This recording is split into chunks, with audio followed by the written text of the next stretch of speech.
Hello students, आज हम BA fifth semester का paper the history of India 1526 AD to 1627 AD जो कि the history of Mughal empire का पेपर है, इसके हम सेकेंड यूनिट के टॉपिक हुमायूं पर आज हम बात करेंगे। पिछले लेक्चर में हम लोगों ने भारत में किस तरह से मुग़ल साम्राज्य की स्थापना हुई, बाबर ने कौन कौन से प्रमुख युद्ध लड़े, इन सब पर हमने चर्चा की। आज हम हुमायूं के बारे में चर्चा करेंगे। हुमायूं, जैसा कि हम जानते हैं कि बाबर का पुत्र था और बाबर ने बहुत लंबे समय तक भारत पर राज नहीं किया। उसका शुरुआती शासन जब देखेंगे कि भारत में मुख्यतः लड़ाइयों में ही बीता और वो भारत में एक मजबूत मुग़ल राज्य की नींव को स्थापित नहीं कर पाया। ये अलग बात है कि उसने यहाँ पर एक आधारशिला रख दी थी जिस पर अब मुग़ल वंश की भव्य नींव या भव्य इमारत खड़ा करने का दारोमदार अब उसके आगे आने वाले वंशजों पर था। तो इस रूप में अगर हम हुमायूं को देखें तो हुमायूं के बारे में कहा जा सकता है कि ये एक योग्य पिता का योग्य पुत्र था, लेकिन कहीं ना कहीं उसकी अपनी कुछ व्यक्तिगत कुछ ऐसी कमियां रहीं जिसका शिकार होकर के उसने काफ़ी हद तक अपने आप को मुग़ल साम्राज्य के उन शासकों की कैटेगरी में लाकर खड़ा कर दिया जिसमें मुग़ल साम्राज्य के अयोग्य या अदूरदर्शी उत्तराधिकारियों की गिनती की जाती है। जबकि हुमायूं के कैरेक्टर के दोनों पक्षों को देखें हम तो इसमें कुछ कमियां तो हैं ही, लेकिन इसकी सबसे बड़ी बात उस समय की परिस्थितियों को देखते हुए इसकी उपलब्धियों को भी हम कम करके नहीं आंक सकते हैं। बाबर ने जिन मुश्किलों के साथ मुग़ल राज्य की नींव रखी थी, एक समय ऐसा आया कि हुमायूं ने उस मुग़ल सत्ता से हाथ धो दिया। वो भारत में मुग़ल राज्य से हाथ धो बैठा और कुछ समय के लिए भारत की सत्ता लोदियों के अधीन आ गई। फिर से एक अफ़गान राज्य की स्थापना यहाँ पर हुई। लोदियों नहीं, एक शेर खान नामक एक अफ़गान व्यक्ति के हाथ में आ गई, यानी जो महमूद लोदी इब्राहिम लोदी को जिसको परास्त करके बाबर ने पानीपत पर की जीत हासिल की थी और उसके बाद मुग़ल राज्य की नींव रखी थी। उसी अफ़गानों का एक वंशज है शेर खां, जिसको कि शेर शाह सूरी के नाम से जानेंगे, और आगे सूर साम्राज्य के नाम पर सेकंड अफ़गान अम्पायर की स्थापना होती है। तो सेकंड अफ़गान अम्पायर की स्थापना हुमायूं की कुछ कमियों की वजह से हुई, जिस पर हम आगे बात करेंगे विस्तार से। हुमायूं की इसी कुछ दुष्प्रवृत्तियाँ थी जिसके कारण वो मुग़ल राज्य से हाथ धो बैठा और एक समय मुग़ल राज्य का खात्मा हो गया भारत से। तो हुमायूं के बारे में यदि हम कहें कि वो अपने पिता का एक योग्य पुत्र था, लेकिन उसमें कुछ कमियां थी जिस वजह से वो मुग़ल राज्य के दावेदारी से हाथ धो बैठा और यहाँ पर सूर साम्राज्य की स्थापना हुई। तो यहाँ पर हम कुल मिलाकर के हुमायूं को ही एक तरह से नेगेटिव उसके कैरेक्टर का असैसिनेशन नहीं कर सकते हम यहाँ। इसके लिए कुछ हद तक उसके पिता की भी जिम्मेदारी है। यदि हम उसके पिता का रोल हुमायूं की नाकामियों में अगर हम देखें, यानी हुमायूं की समस्याओं में उसके पिता का क्या रोल था, तो हम कह सकते हैं कि बाबर को हुमायूं की समस्याओं का जन्मदाता के रूप में अगर हम देखें तो कुछ हद तक आर्थिक संकट जो हुमायूं को झेलना पड़ा, इसमें बाबर का कुछ रोल दिखाई पड़ता है। अगर हम कहें कि आर्थिक संकट का जन्मदाता बाबर है, क्योंकि जब उसने दिल्ली और आगरा की गद्दी पर जब वो आसीन हुआ तो समस्त धन बाबर ने काबुल वासियों में बांट दिया और कलंदर की उपाधि भी जिसके लिए उसको मिली। संभवतः इसी के साथ साथ केवल बाबर ही कलंदर नहीं हुआ, पूरा साम्राज्य भी कलंदर हो गया हम कह सकते हैं, क्योंकि जिस राजनीतिक अस्थिरता के दौर में बाबर था और आगे आने वाले समय में उसका पुत्र जिस राजनीतिक अस्थिरता के दौर में था, उस अस्थिरता के दौर में इस आर्थिक संकट या खाली खजाने का सामना उसके बेटे को करना पड़ा। हुमायूं पर इस आर्थिक संकट का या रिक्त कोष का प्रभाव सीधे सीधे दिखाई पड़ता है। आर्थिक संकट के साथ साथ बाबर 1526 से लेकर के जो 1530 तक लगातार युद्धों में लगा रहा, तो उससे उसके जो अधीन जो क्षेत्र उस समय थे उसमें सुव्यवस्थित रूप से एक शासन प्रणाली को वो डेवलप नहीं कर पाया, या कहें कि प्रशासनिक तंत्र को खड़ा नहीं कर पाया। हालांकि इसमें बाबर की भी गलती नहीं कह सकते। यहाँ पर हम एक इतिहास का विद्यार्थी होने के नाते परिस्थितियों का निरीक्षण करते हैं और ये देखने की कोशिश करते हैं कि अगर ऐसा होता तो क्या होता। तो यह इसी संदर्भ में हम कह सकते हैं कि बाबर ने भी अगर लड़ाइयाँ ना लड़ी होती तो मुग़ल राज्य की स्थापना आज नहीं हुई होती। मुग़ल राज्य की स्थापना के बारे में आज हम लोग ना पढ़ रहे होते। तो बाबर जो है 1526 से 30 तक युद्धरत रहा और उसके अधीन क्षेत्रों में वो एक मजबूत प्रशासनिक तंत्र को खड़ा नहीं कर पाया, क्योंकि पूरे टाइम वो युद्ध क्षेत्र में रहा, जबकि प्रशासनिक तंत्र को खड़ा करने के लिए लॉ एंड ऑर्डर चाहिए, शांति चाहिए। और ऐसे में पूरे समय युद्धों में लगे रहने के कारण वो एक प्रशासनिक तंत्र स्थापित करने की तरफ से एक पूरी तरफ ध्यान नहीं दे पाया। यानी आर्थिक संकट के साथ साथ प्रशासनिक जो संकट है वो भी उसके बेटे के सामने उपस्थित था। तो यहाँ सबसे बड़ी बात ये भी है कि बादशाह के रूप में जब बाबर भारत आया तो यहाँ पर उसने अपने रहने के इरादे को जब पक्का घोषित किया, तो इसके साथ ही मध्य एशिया के साथ जो उनका एक पैतृक संबंध है वो कहीं ना कहीं वो कड़ी संबंधों की वो कमज़ोर होती दिखाई पड़ती है। तो मध्य एशिया के साथ संबंधों की कड़ी उनकी कमज़ोर भी हुई इसी के साथ। अब जो कुछ भी उनका आगे भविष्य है मुग़लों का, वो एक तरह से भारत पर ही अब निर्भर हो गया, क्योंकि इतने लंबे समय तक मध्य एशिया में किसी प्रकार की गतिविधि ना होते देख मध्य एशिया के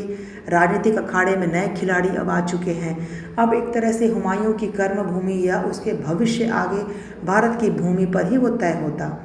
तो बाबर ने साथ साथ अगर हम कहें कि हुमायूं की समस्याओं में किस प्रकार योगदान दिया, तो आर्थिक संकट की हमने बात की, प्रशासनिक संकट की बात की, साथ साथ हमने अब तक सल्तनत काल का जब इतिहास पढ़ा तो हमने ये देखा है कि प्राचीन भारतीय इतिहास के एकदम उलट मध्य काल में या सल्तनत काल में या आगे मुग़लों में भी हमने देखा कि राज सत्ता या गद्दी के दावेदारी का कोई स्पष्ट नियम दिखाई नहीं पड़ता है। हमने सल्तनत काल के पतन के दौरान भी हमने एक पॉइंट के तौर पर इसको भी हमने अध्ययन किया है कि बादशाह या सुल्तान की मृत्यु हो जाने के बाद उसके उत्तराधिकार के तौर पर कोई नाम स्पष्ट नहीं रहता था। फलतः गद्दी के तमाम सारे दावेदार आ जाते थे और इससे दरबार कुछ समय के लिए षड्यंत्रों का शरण स्थल बन जाता था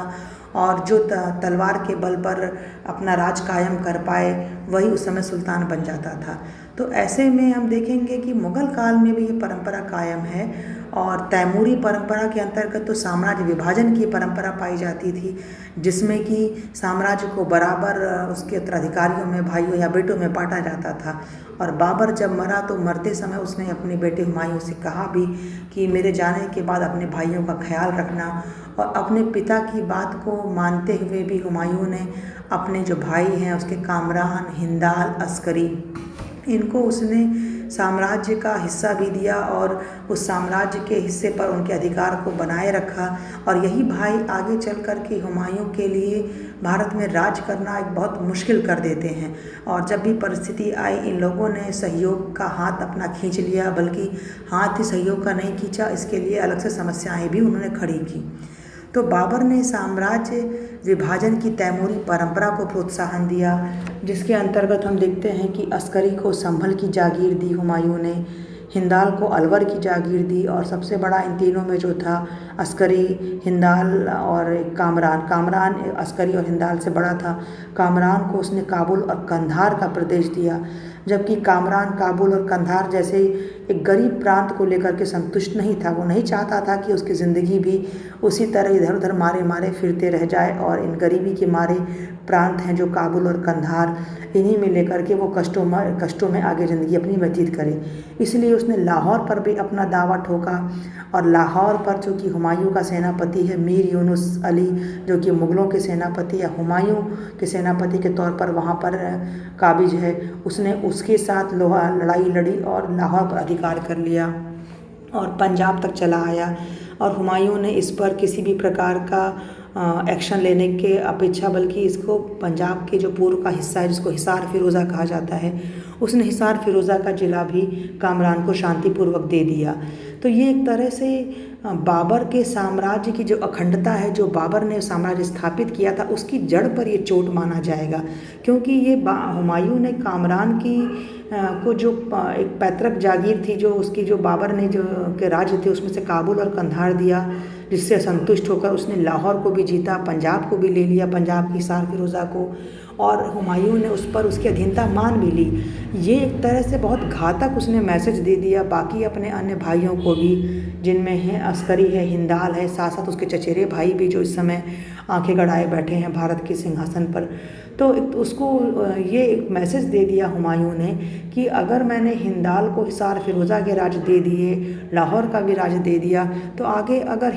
कामरान और अस्करी और हिंदाल भी ऐसा ही करते हैं, अस्करी और हिंदाल करते हैं इस प्रकार की हिमाकत, तो भी हो सकता है कि हुमायूं शांतिपूर्वक उनको वो राज्य दे दे।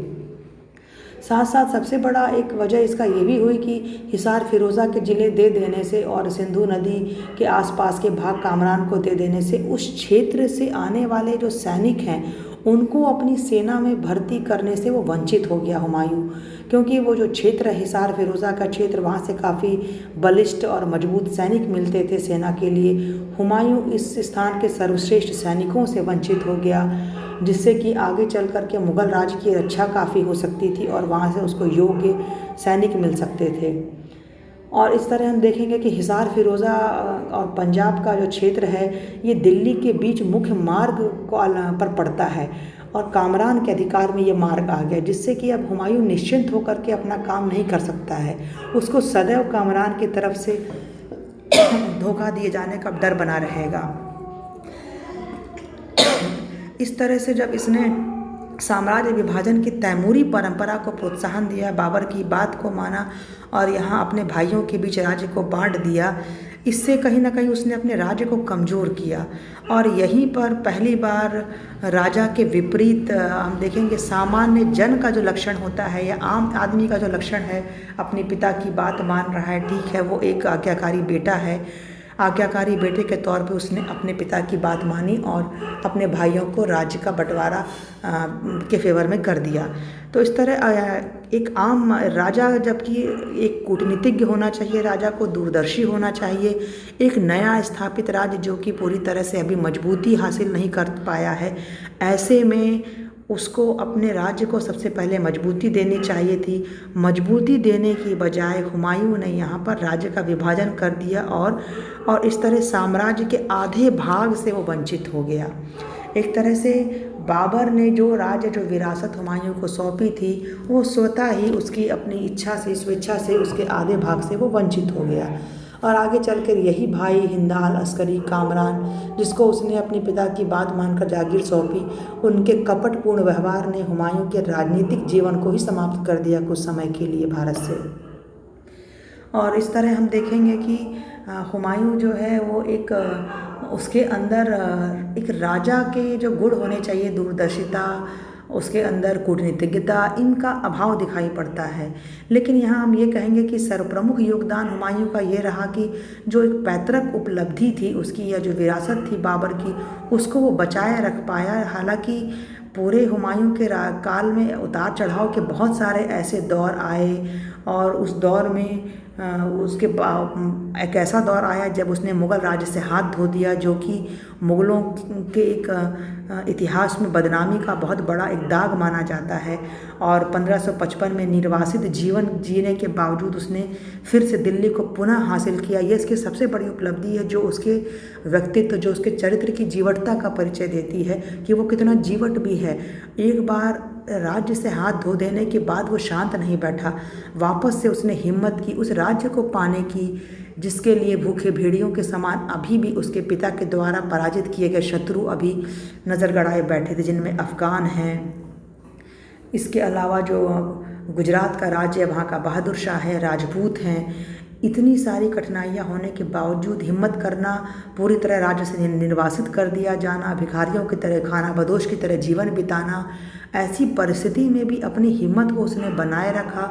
और न सिर्फ हिम्मत को बनाए रखा बल्कि उसने दिल्ली को पुनः हासिल किया और मुग़ल अस्तित्व को फिर से उसने वहाँ भारत में जीवित किया।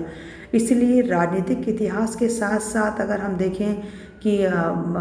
हुमायूं की ये उपलब्धियाँ बहुत अपने आप में बहुत महत्वपूर्ण हो जाती हैं। तो हुमायूं का व्यक्तित्व इसीलिए तमाम सारे उतार चढ़ावों के दौर से, तमाम सारे नकारात्मक सकारात्मक बिंदुओं से मिलजुल करके बना है। इसके कैरेक्टर को हम पूरी तरह से नेगेटिव पॉइंट्स के आधार पर ही हम नहीं इसका परीक्षण कर सकते हैं। भारत में जब बाबर ने मुग़ल वंश की स्थापना की, इसके मरने के बाद 3 दिन के बाद कहा जाता है कि हुमायूं का राज्यारोहण कर दिया गया और हुमायूं ने राजनीतिक जीवन की जो शुरुआत की वो कालिंजर अभियान के साथ की। और कालिंजर की जो उलझन है, हम कह सकते हैं कि ये अफ़गान समस्या के साथ जुड़ी हुई है। अभी हमने बात की थी कि जब बाबर के जाने के बाद हुमायूं गद्दी पर बैठा तो क्या क्या समस्याएं झेली हुमायूं ने। तो उसने आर्थिक संकट झेला, प्रशासनिक संकट झेला, साम्राज्य के विभाजन के संकट को उसने झेला। साथ साथ उसके सामने जो समस्या है, बाबर के द्वारा छोड़ दिए गए जो शत्रु अभी हैं, जिनको बाबर ने पराजित तो किया लेकिन पूरी तरह ये पराजित नहीं हो पाए थे। इन सभी शत्रुओं के दोबारा सर उठाने की समस्या बड़ी तेज़ी से इसके सामने उभर रही थी, जिनमें अफ़गान थे, राजपूत थे और सबसे मुख्य तौर पर अफ़गानों को हम कह सकते हैं।